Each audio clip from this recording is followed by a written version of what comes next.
आणि मुद्दा एवढा सरळ सोपा होता की दिशा साल्यांच्या वडिलांनी काल कोर्टामध्ये एक ॲफिडेव्हिट दिलेला आहे, पिटिशन दाखल केलेलं आहे आणि त्यांनी जी काही मागणी केलेली आहे त्या अनुसार सभागृहाच्या माध्यमातून आमचे सदस्य सन्मान्य अमित साटमजी आणि अन्य आमचे महायुतीचे आमदार यांनी एकत्र मिळून सरकारकडे मागणी एवढीच केलेली आहे की सुप्रीम कोर्टच्या आदेशानुसार कुठल्याही आमच्या भगिनींवर, माता भगिनींवर अगर बलात्काराचा आरोप कोणावरही करतात तर लगेच तात्काळ आरोपीला अटक करून कारवाई करावी असं सुप्रीम कोर्टची जजमेंट आहे.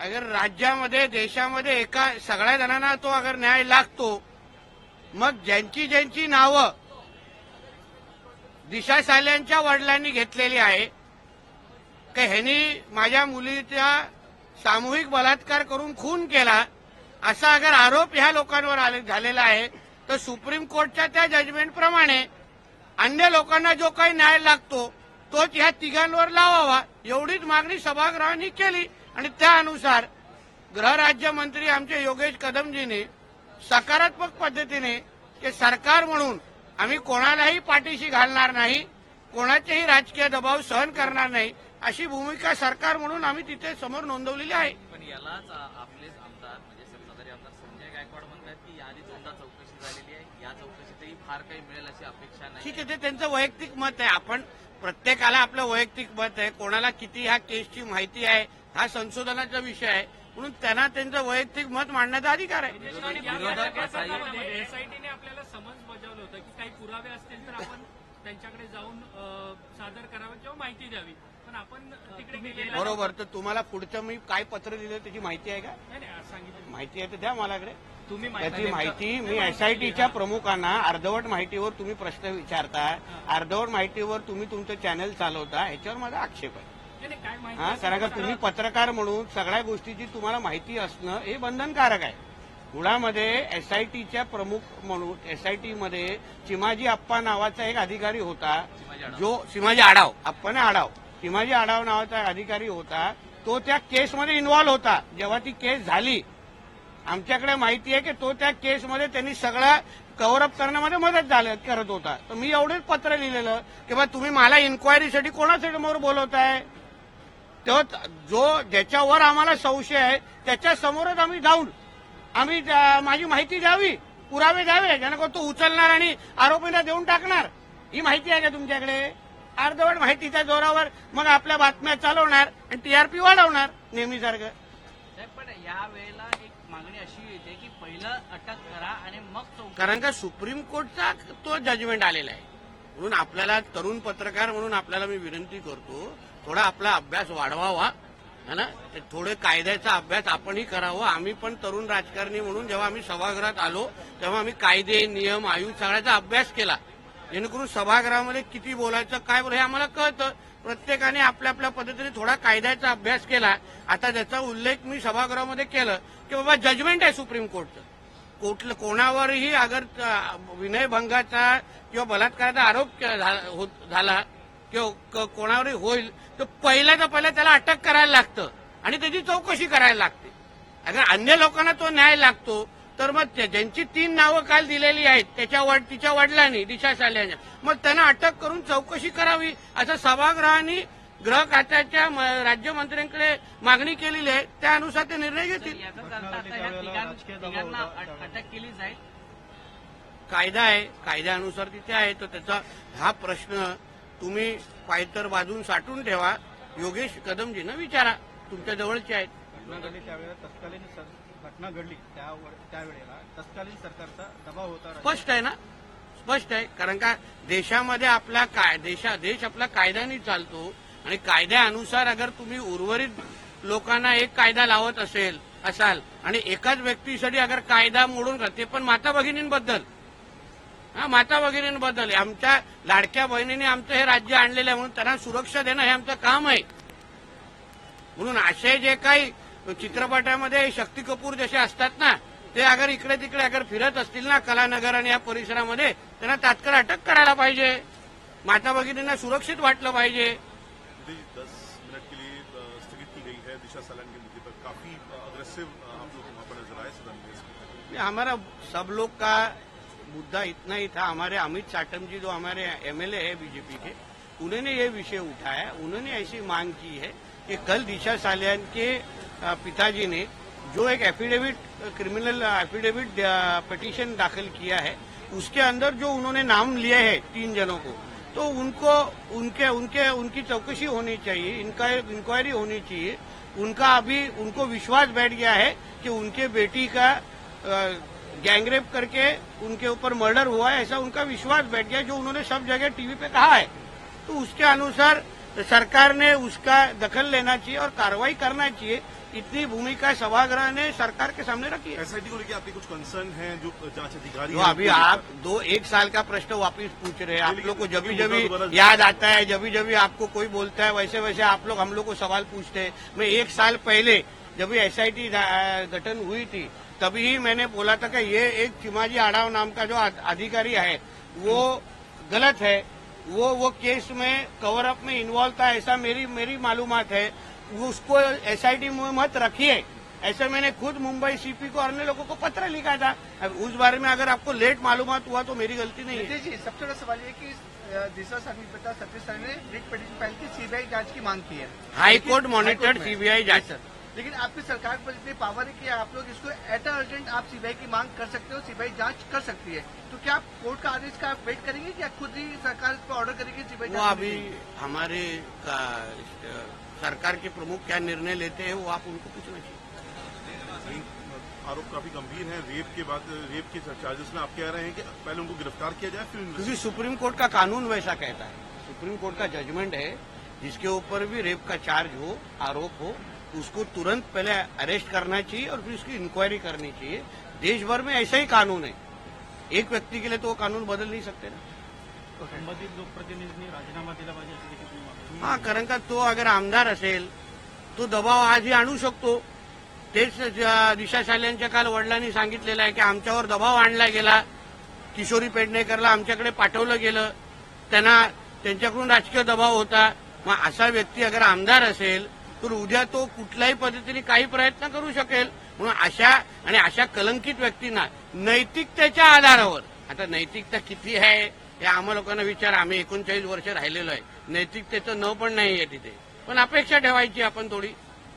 आशावादी राहायचं की नैतिकतेच्या आधारे असं का येऊन बोलत नाही. आदित्य ठाकरेच्या बाबा माझं नाव आलंय, माझ्यावर आरोप झालाय, जोपर्यंत माझ्यावर आरोप क्लिअर होत नाही तोपर्यंत मी आमदार म्हणून राहणार नाही. वारंवार हे नितेश राणे आणि सगळेजण वारंवार येत आहेत, माझ्यावर आरोप करतायत. चला एकदाच हे सगळे आरोप मी स्पष्ट करतो, क्लिअर करतो. मी 8 जून रात्री कुठे होतो, 13 जून रात्री मी कुठे होतो, मी दिशा साल्यांना ओळखतो की नाही, त्या दिवशी माझं टॉवर लोकेशन काय होतं हे सांगून टाकावं ना. माझं म्हणणे वारंवार आरोप होत आहेत, 2-3 वर्षापासून आरोप होत आहेत. आपण का तो काळा ठपका लावून घेतो ह्याचा विचार आदित्य ठाकरेंनी कुठेतरी केला पाहिजे. ह्याच्यातून पळवाट काढून उपयोग नाहीये. शेवटी एक खून आणि बलात्कार आणि खून झालेला आहे, त्या मुलीला न्याय देणं हे आमच्या सगळ्यांचं काम आहे. हे काय राजकीय मुद्दा नाहीये. आपल्या घरातली एक मुलगी, तिच्यावर अत्याचार होऊन तिचा खून झालेला आहे. तर मला असं वाटतं की त्यांना वाटत असेल की कोण त्यांना टार्गेट करताय तर त्यांनी बाहेर येऊन स्पष्टता द्यावी ना. पळतात कशाला आहे. काल मी बघत होतो तुमचे सगळे चॅनलवाले कधी नेहमी तावातावानी बोलणारे भास्कर जावदे पळवत होते. आमचे सुनील प्रभूजी कानावर फोन लावून न वाजणारा फोन कानावर लावत होते आणि कुठेतरी बाकीकडे निघून जात होते. पळतात कशाला आहे. पळतात का. येऊन सांगा ना का नितेश राणे खोटं बोलतोय, बाकी हे सगळे खोटं बोलतात, दिशा साल्यांचे वडील खोटं बोलतात, सांगून टाका, विषय क्लिअर करून टाका. आम्ही माफी मागतो ना महाराष्ट्राची, त्यांची माफी मागू. Do you believe that the evidences were hampered during the Mahavikas Aghadi government? The CCTV footages were deleted at the residence. No, I don't believe. It's the fact. That is something that I need to be proven wrong about.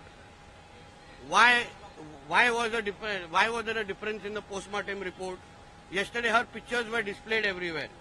According to the postmortem report, she had fallen down from the top of the building. She fell down. She had cracks on her skull. She had injury marks on her face. Yesterday all of us saw the pictures. Why weren't there any injury marks on their face? If she had fallen down from such a height, but means there was certain cover up that was done. If most of you were covering during those times also. You must be remembering for 72 days, CBI was not allowed to come in. They were stopped at the airport. They were not allowed to enter the state also. Why is there a cover up? I am saying if it is a clear case of suicide, let the truth come out, no? Nitesh जी, आप मंत्री भी हैं, आप यहाँ पर आप मंत्री भी हैं, क्या मेरे को याद दिला रहे क्या बता रहे? आईओ को चेंज करने को लेकर आप ये वाली बात सीएम के सामने उठाई? मैंने पत्र लिखा है बाबा, मैंने पत्र लिखा है। नितेश जी मैं जब मंत्री नहीं था तभी पत्र लिखा है। तो मुझे ऐसा मालूम लगता है कि अगर फ्री एंड फेयर अगर इन्वेस्टिगेशन होना हो एसआईटी का, तो उन्होंने जो कोई कलंकित लोग हैं उनको उधर रहना बराबर नहीं है ना, उनको निकालना चाहिए। नितेश जी, डे 1 से आप बोल रहे हैं कि ये सुसाइड नहीं बल्कि मर्डर है। मर्डर। आपके हिसाब से सर क्या कौन मास्टरमाइंड है, कौन बड़े लोग हैं जो अरे अभी और 3 नाम उसके पिताजी ने लिए, आदित्य ठाकरे, सूरज पंचोली, डिनो, उसके पिताजी ने नाम लिए, तो भी आप बोलते कौन मास्टरमाइंड है? कौन होएगा मास्टरमाइंड? कौन होएगा ना? आज क्यों सेल yesterday the father has taken names. अब और आपको क्या चाहिए प्रूफ? उसमें ना नितेश राणे ने नाम लिया है ना किसी और ने, उसके पिताजी ने नाम लिया है, जिसने अपनी बेटी खोई है ना, उसके पिताजी ने नाम लिया है। रादर देन चेजिंग मी और chasing us, you should find where is he, where is Aaditya Thackeray, why is he not answering from last night, why is he not coming in front of the public, why is in the Uddhav Thackeray family coming out and saying ये मेरे बेटे के ऊपर जो allegation लगे हैं ये गलत है। क्यों नहीं हम लोग को रॉन्ग कर रहे? आप ढूंढना चाहिए, थोड़ा भाईकाला में जाइए, रानी का बाग है वहाँ।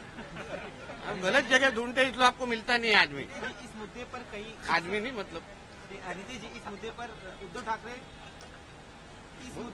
ठाकरे कुछ साल पहले कह चुके कि मेरे बेटे को जानबूझकर फंसाने का प्रयास Exactly. भारतीय जनता पार्टी द्वारा। वेरी गुड, पॉलिटिकल आरोप नहीं है।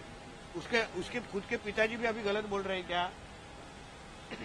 प्लस अभी कल किशोरी पेडनेकर ताई ने किधर तो फोनो देते हुए कहा है कि उसके माँ बाप ने पैसे मांगे। आप पढ़िए उनका, सुनिए उनका फोनो है, तो वो भी एक केस दायर करना चाहिए कि ऐसा उसके माँ बाप के ऊपर क्यों आरोप कर रहे हैं लोग। वो क्या कर रहे थे पेडनेकर थी ने? किशोरी पेडनेकर किसके पार्टी की मेयर है थी? तो उद्धव जी को अगर लगता है हम लोग सब लोग पॉलिटिकल आरोप कर रहे हैं, तो फिर उन्होंने राणे साहब को क्यों फोन किया और बोला कि मेरे बेटे को बचाओ इसमें? खुद नारायण राणे साहब को फोन किया था, एक नहीं 2 बार किया था। आपको भी 2 बेटे हैं, मेरे बेटे से कुछ हुआ रहेगा गलती तो उनको बचा लो आप। गुहार लगाई थी राणे साहब को। पूछिए राणे साहब को, राणे साहब ने ऑन रिकॉर्ड कहा है, सर मैं उन्हीं का बेटा हूँ। सर आता आदित्य ठाकरेंनी प्रतिक्रिया दिली आहे का याच्यातून सातत्याने आम्हाला बदनाम करण्याचा प्रयत्न केला जातोय, हे सगळं प्रकरण जे आहे ते आम्ही कोर्टात पाहू असं आदित्य ठाकरे हो, म्हणतात. चांगली गोष्ट आहे ना, कोर्टातच पाहायची आहे। आम्हाला नका उत्तर देत बसू, तुम्हाला जास्त त्रास नाही देणार। तुम्हाला जे बोलायचंय कोर्टात सांगा की दिशा सालेंचे वडील पण आता खोटं बोलतायत, ज्यांची मुलगी गेली आहे ना ते वडील पण आता खोटं बोलतायत, सांगून टाका कोर्टात, आम्हाला काय। नितीनजी 5 वर्ष चाल ना सातत्याने बाबा। बनवण्याचे प्रयत्न जे आहेत ते राणे साहेबांना काय उद्धव ठाकरेंनी अरे बाबा हा जुना विषय आहे, तुमचा अभ्यास फार बेकार आहे, एकदम अवघड विषय आहे। जरा नवीन मुद्दा असा आहे उदय की त्या राणे साहेबांना जेव्हा तुला माहिती आहे मालवणी पोलीस स्टेशनमध्ये आम्हाला इन्क्वायरीसाठी बोलवलेलं, तेव्हा राणे साहेबांनी ऑन रेकॉर्ड इथे सांगितलेलं की उद्धवजींचे 2 वेळा फोन तेव्हा राणे साहेबांना आलेले की तुम्हालाही 2 मुलं आहेत, माझ्या मुलाकडून काय झालं असेल तर त्याला वाचवा, मदत करा, असं ऑन रेकॉर्ड सांगितलं होतं। नारायण राणे साहेब पण बोलतील याबद्दल। आदित्य ठाकरे आता आता राजभवन परत 1 वर्षांनी परत विचारणार का तू? आदित्य ठाकरे आता चल ना. राजभवनामध्ये ते प्रतिक्रिया देत होते बाहेर, राजभवनाच्या बाहेर ते म्हणतात की 5 वर्षा अगोदरची घटना आहे, सातत्याने घटना 5ची असून दे का 25 वर्षाची असून दे, त्या मुलगीला न्याय भेटला पाहिजे ना। मग येऊन सांग ना सगळ्यांना की बाबा तिच्या वडील पण खोटं बोलतात। 8 जूनला तू कुठे होतास याचा कॉल रेकॉर्ड दाखवून, मोबाईल टावर लोकेशन दाखवून दे। ओपन अँड शट केस आहे, ओपन अँड शट केस आहे। लोकशाही मराठी ऐका, पहा, जागरूक रहा।